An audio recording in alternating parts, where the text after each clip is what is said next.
Hey everyone, it's DC on the Big D Coin Channel. Today we're going to talk about the 1970 Kennedy half. There was only two ways you could get a Kennedy half in 1970. You could get it like this one here from the Treasury Department as part of the U.S. Mint set, or you could get it here from the Treasury Department as part of the U.S.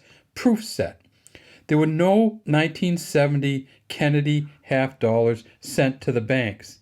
In fact, it was by far the lowest year ever for the Kennedy half. The 1970 mint sets come in an envelope like this. You'll see it says 1970 U.C.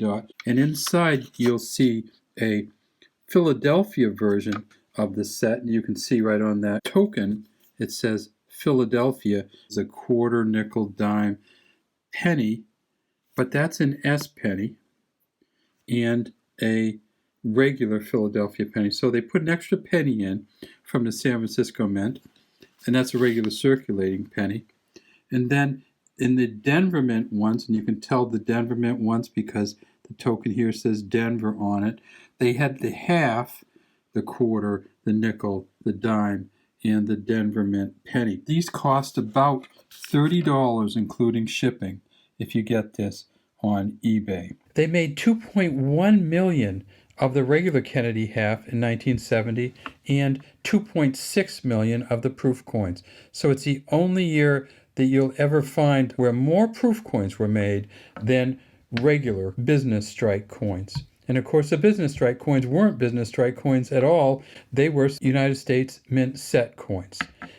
Here's a 1971 Kennedy half. And they made hundreds of millions in 1971. And the way that you can tell the difference between a 70 and a 71 is simply tip them up on the edge, and you can see that the 1970 was the last year that they made these regular coins with silver in them. 40% silver in the 1970 Kennedy half, 0% silver in the 1971 Kennedy half. All right, let's take a look at these coins and talk about why 1970 was such an off year for the Kennedy half dollars. The first Kennedy half dollars came out in 1964, the year after President Kennedy's assassination, and they were 90% silver half dollars. You can't see any copper color in that at all. They had Kennedy on the front, they had the eagle on the back, and the mint marks were all going to be right in here if there was a mint mark. No mint mark means this was a Philadelphia half dollar. Now these right now are worth about $28 in silver melt value. After 1964 though, they went down to a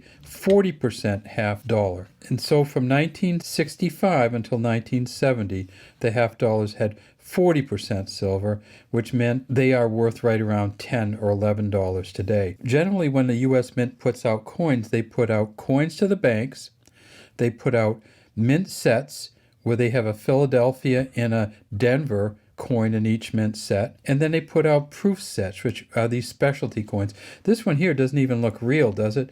It's so shiny and just polished differently. Now, in 1970, there's also some interesting information about the proof sets because they did not have any deep cameo proof sets in 1970. So when you're looking for the deep cameo version of the proof, you will not find it. PCGS has not graded any DCAMs from 1970, only cameos and regular proofs. The Kennedy half has the word Liberty going across the top, and it's kind of stuck in Kennedy's hair a little bit like there. In God under his chin, we trust, under the truncation of his neck. A D there for this one, for Denver, in 1970. You will not find a 1970 Kennedy half without a mint mark on it because they didn't make any. They were all either D's or S's, no P's, and no blanks. If we flip it up on the side, we can't see the 60% copper. On the back, United States of America, half dollar here, the eagle holding a banner with E pluribus unum. 9 stars above the banner, 4 stars below, and that's 13 for the original 13 colonies, and then 50 stars around the outside for the 50 states. If we magnify it way up, we see that there is an FG there, and that's for Frank Gasparo, who engraved the back of the coin. And we also see the eagles holding an olive branch in its right claws and arrows in its left claws. Of the 2 million 150,000 Denver Mint coins that they made in 1970. The highest priced ones are a Mint State 67 Plus. They've graded 3 of those, and those are worth about $20,000 each. There is also one really weird specialty coin from 1971 where they made a mistake. And they've only found one so far that I'm aware of, and it's called the transitional error. They made a 1971 Kennedy half of silver. So if you ever do find a 1971, make sure you turn them up and look at them. They've only found one. I believe a dealer found it just going through regular coins. So always tip up your 1971 coins to make sure that there's not silver in them. You can also, if it looks dirty or you can't figure it out, you can also weigh these. A clad coin like this one with the copper center weighs about 11.3 grams.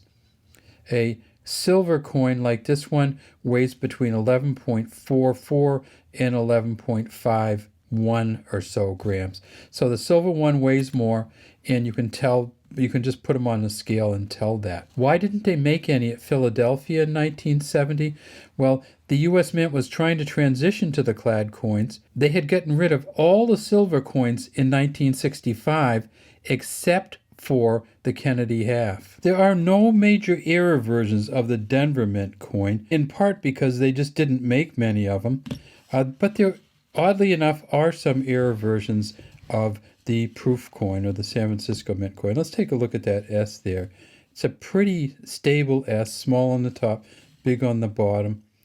And if you turn this coin over, you can see that it's shiny even on the edges, and on the back you can see a lot of detail in the wings. Olive branch, you can actually see some olives, and you can definitely see the arrowheads and the feathers at the end. The San Francisco Mint, they made 2.6 million. They do have one of these at least graded in a proof 70, and it's worth over $1,000.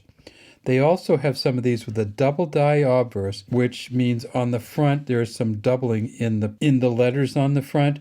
And one of the double die obverse sold for $851. So there are some out there.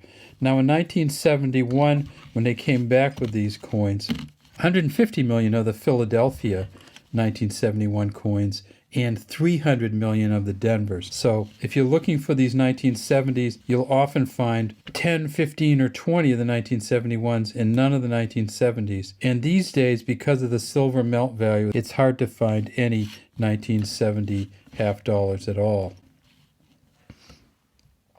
All right, well, that's all we have today from Big D Coins. We'd love to have you subscribe to the Big D Coin channel and leave any comments you have in the comment section.